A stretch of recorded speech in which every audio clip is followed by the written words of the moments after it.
If you're new to moonshining, developing your own mash recipe can seem like a daunting task, but I'm here to show you today just how simple it is. Welcome back, and in today's video, I'm going to show you a very simple process you can use to create your own individual mash recipe from scratch. Most beginners start out by copying other people's recipes or just following a set of instructions for a recipe and making it that way. And there's nothing wrong with that. In fact, it's the best place to start when you're new. But at some point, you want to be able to develop your own recipes with your own style, but it can seem a little bit complicated. But there is a simple way to do it, and we're going to go over that in today's video. And I promise you this, if you watch this entire video and pay attention to the process, you will be able to make your own mash recipe at the end of it. I should also say that this is one of those videos that is informationally dense, meaning you can't really skip forward. I know a lot of people when they're watching videos, including myself, I hit that fast forward button 10 seconds, 30 seconds, or whatever. This is not one of those videos to do that because the information is very dense and all of it matters. So watch it all the way to the end for your best results. In fact, the information in this video I consider to be crucial if you want to be developing your own recipes. So much so that I'm probably going to write an article to put in the newsletter or on the website.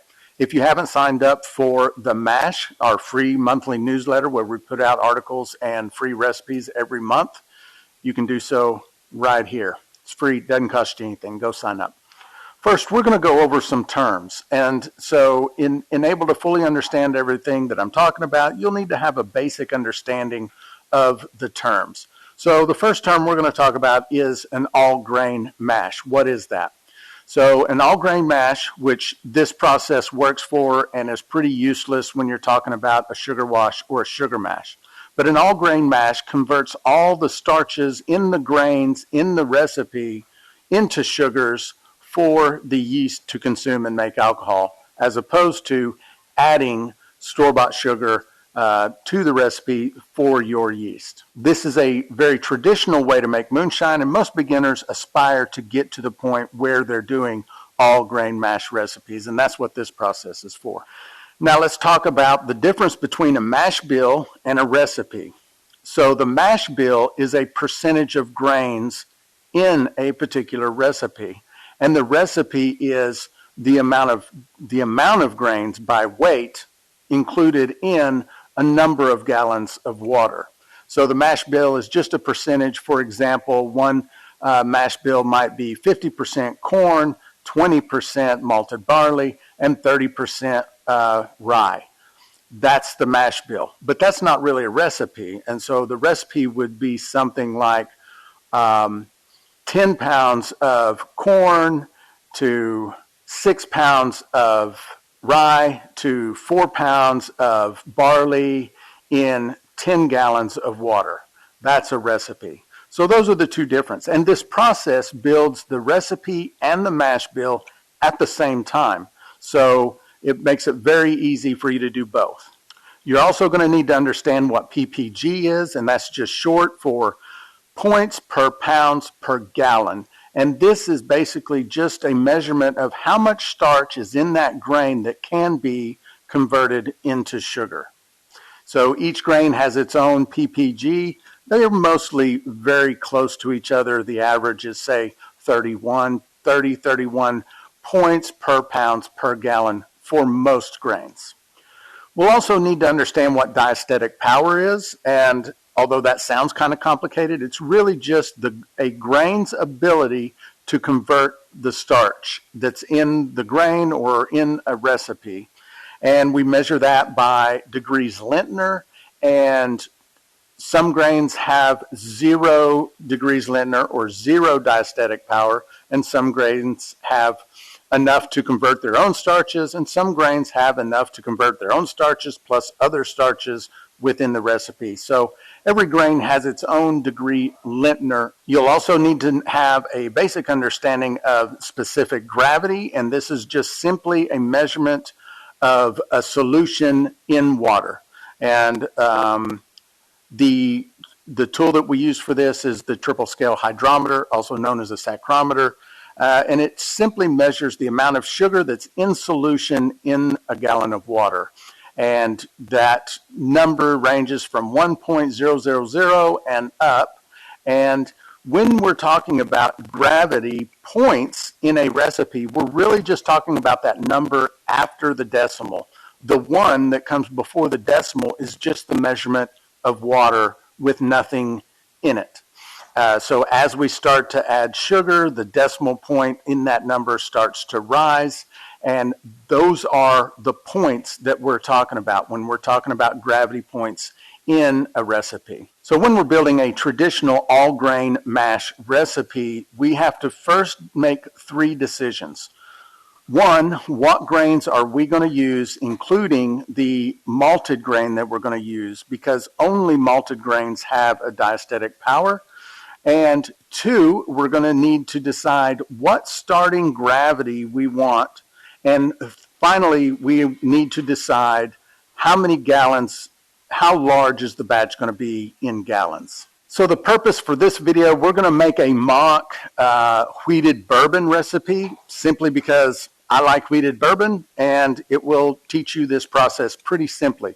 We're going to use 3 different grains. We're going to use corn, wheat, and malted barley. So the malted barley is going to be our diastatic power that we're going to use. And then the other 2 grains are for the starch and for the flavor. So decision 1 is done. We know which grains we're going to use. Now decision 2 is what starting gravity are we going to target? I personally like a starting gravity on a whiskey or a bourbon at around 1.065. If it's a little higher than that, I'm okay. If it's a little lower than that, okay. So we've chosen the grains that we're going to use. We've decided on a target gravity, which is 1.065 or 65 gravity points. Now we just need to choose the size of the batch that we're going to do. In our case, we're going to do a 6-gallon batch. Once we have all of this information, we can start to do our calculations. The first thing we're going to do is figure out how many pounds of grain do we need to use in this 6-gallon batch in order to have a target gravity of 65 points. So we do this by averaging out the ppg of the grains. Remember, the ppg is the points per pounds per gallon, and every grain has its own ppg. And you can Google that, and Google will tell you what the ppg of a specific grain is, or you can have a chart, and we have a chart on stillintheclear.com. I'll put a link here.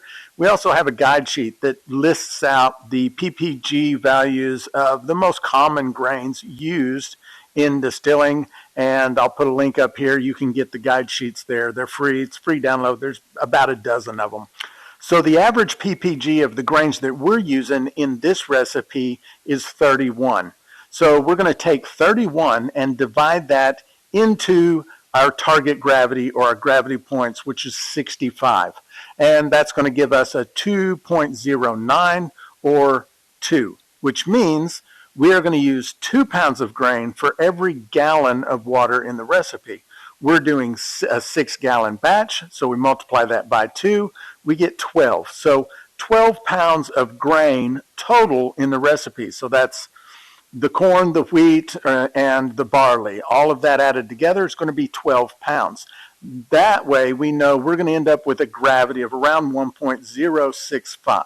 The next step is just going to be figuring out how much of each of those grains that we're going to use in this recipe. And we're going to start with our malted barley, because you always have to have a minimum amount of the malted grains that you're using for conversion, in our case, malted barley. And this is easy to figure out. We are just going to be using the diastatic power of the malted barley that we're using, and we're going to be using the total number of grains in our recipe, which is 12 pounds. Figuring out how much of your malted grain that you need to use is pretty easy. We have to understand first that a diastatic power for the entire recipe by pound needs to be a minimum of 30. Anything under 30 is not going to have enough diastatic power to convert the starches in all the grains in the recipe. Now, I fudge that number up to 35. I use 35 as my minimum. This just gives me a cushion so that I don't have to worry if I don't get a full conversion. It gives me a little extra diastatic power. Now, in order to make this calculation, we are going to take the number of pounds in the recipe, in our case 12, we're going to multiply that by 35. So 12 times 35 is 420. So in this recipe, we need a minimum of 420 degrees Lintner total in order to convert all the starches. Now, in order to figure out how many pounds of the malted grain we need, we're going to divide the 420 by the diastatic power of the grain. In most of my recipes, I use a distiller's malt. It has a degrees Lintner of 240. And when you're purchasing your malted grains, you can always find out from the person you're purchasing them from what the degrees Lintner of that grain is. So 420 total divided by 240 gives us 1.75. So we know we need at least 1 3/4 pounds of distiller's malt to convert all the starches. Now, you can leave that number just like that, and that's how much malted barley or distiller's malt you're going to use, or you can bump that up a little bit if you want more flavor from the barley, that kind of thing. That's all up to you. But we know the minimum. Now, I'm going to bump that up to 2 pounds just because of math. It's going to make everything easier. I'm kind of floating all this around in my head, and 2 is going to be easier to do than 1.75. Next, we just need to decide on the other 2 grains, the amounts of the other 2 grains. In our case, we're making a bourbon, and so if we want to follow the TTB guidelines for what a bourbon is, we know that we need to have at least 51% corn to call it a bourbon. So we take 12 pounds and multiply by 51%. This will give us 6.12 pounds. I'm going to also round that number up because I like a little extra corn flavor, and I can round that up to whatever number I want at this point. I'm going to go from 6.12 pounds to 7. Again, just keeping the math simple. So now we know we're going to use 7 pounds of corn, and we're going to use 2 pounds of the distiller's malt or malted barley. Next is the third grain, the wheat, which is going to be easy to figure out because 7 pounds of corn in a 12-pound recipe is 58%. So we're going to have 58% corn, 2 pounds of distiller's malt, which comes out to be 17%. So we have a total in the mash bill so far of 58% corn and 17% distiller malt or malted barley. That comes out to 75% total, which means the last grain, our wheat, is going to be 25% of that, which is going to be 3 pounds. 3 is 25% of 12. So now we have our mash bill, which is 58% corn, 17% malted barley, and 25% wheat. We also have created a recipe at the same time, which is 6 gallons of water, 7 pounds of corn, 2 pounds of malted barley or distiller's malt, and 3 pounds of wheat.